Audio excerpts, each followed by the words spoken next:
Hi friends, welcome back to our channel. So ఈరోజు మన topic వచ్చేసరికి పుష్ప 2 రీలోడర్ వర్షన్ గురించి అయితే మాట్లాడబోతున్నామా. సో ఇది చూసిన తర్వాత నా ఒపీనియన్ వచ్చేసరికి నాకు అనిపించింది ఏంటంటే ఇదేదో ఫస్ట్ యాడ్ చేసి ఉండొచ్చు కదా అని చెప్పేసి అని అనిపించింది. ఎందుకంటే మనకి ఫస్ట్లో జరిగే ఒక ఫైట్ ఉండొచ్చు చూసారా జపాన్లో.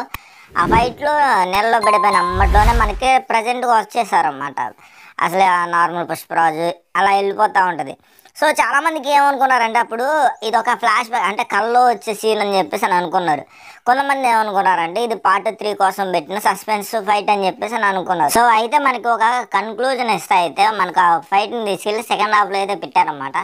మనకి ఏదైతే రీలోడెడ్ వర్షన్ ఉందో మ్యాక్సిమం 100% మీరు చూసేది సెకండ్ హాఫ్లోనే మీకు ఎక్కువ కనిపిస్తూ ఉంటాయి. ఫస్ట్ హాఫ్లో అంటే కొంచెం అక్కడక్కడ కొన్ని లిటిల్ బిట్ అంటే 1 సెకండ్గా అట్లా కలిసినవి ఉన్నాయి అనమాట. అంతేగాని ఫుల్ లెంత్ అయితే కలిపినవి అయితే మనకు అందులో కనిపించు.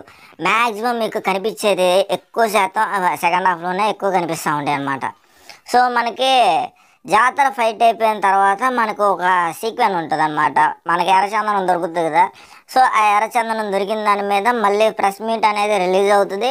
మనకి జగపతి బాబు గారు ఫోన్ చేస్తాడనమాట మన సీఎం క్యాండిడేట్కి. సో రావు రమేష్ గారికి ఫోన్ చేసిన తర్వాత ఏముందప్ప ఇక్కడ మొత్తం ఎర్రచందనం దొరికింది కదా, మీరు డబ్బు ఎలా తీసుకొస్తారని చెప్పి అన్నప్పుడు ఒక మీటింగ్ అయితే పెట్టుకుంటారనమాట.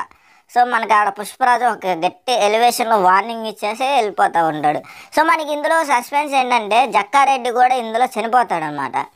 సో మనకి రీలోడెడ్ వర్షన్లో మనకు చూపించింది జక్కారెడ్డి చనిపోతాడు.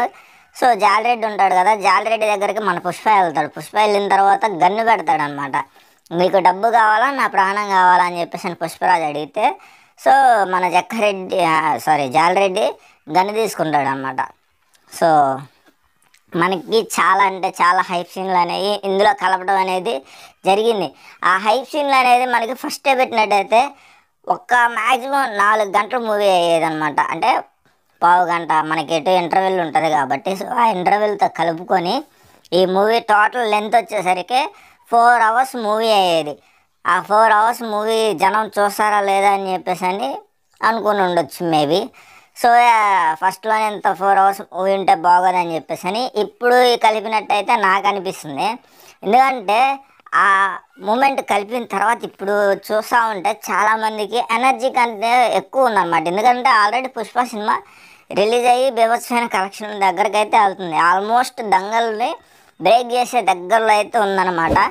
సో అది అందువల్ల ఫస్ట్లోనే కలిపితే ఇంత కలెక్షన్ వచ్చేది రాదా అనేది వాళ్ళకి కూడా ఒక చిన్న డౌట్ ఉండొచ్చు నాకు తెలిసి సుకుమార్ గారికి. అందువల్ల దీన్ని కొంచెం లెంత్ తీసుకొని ఉండొచ్చు. సో ఓవరాల్గా కలిపిన సీన్లు రీలోడెడ్ వర్షన్ పుష్ప ఎలా ఉందంటే ఒక మాస్ జాతర అని చెప్పేసి అని అయితే అనుకోవచ్చు. సో ఈ వీడియోకి అయితే గైస్ మీకు ఈ వీడియో ఎట్లా అనిపించిందో కింద కామెంట్ బాక్స్లో కామెంట్ చేయండి. అట్ ద సేమ్ టైం ఈ వీడియో కనుక నచ్చితే లైక్ చేయండి, షేర్ చేయండి, సబ్స్క్రైబ్ చేసుకొని బెల్ ఐకాన్ ఆన్లో పెట్టుకోండి. Thank you so much. Thanks for watching. See the next video.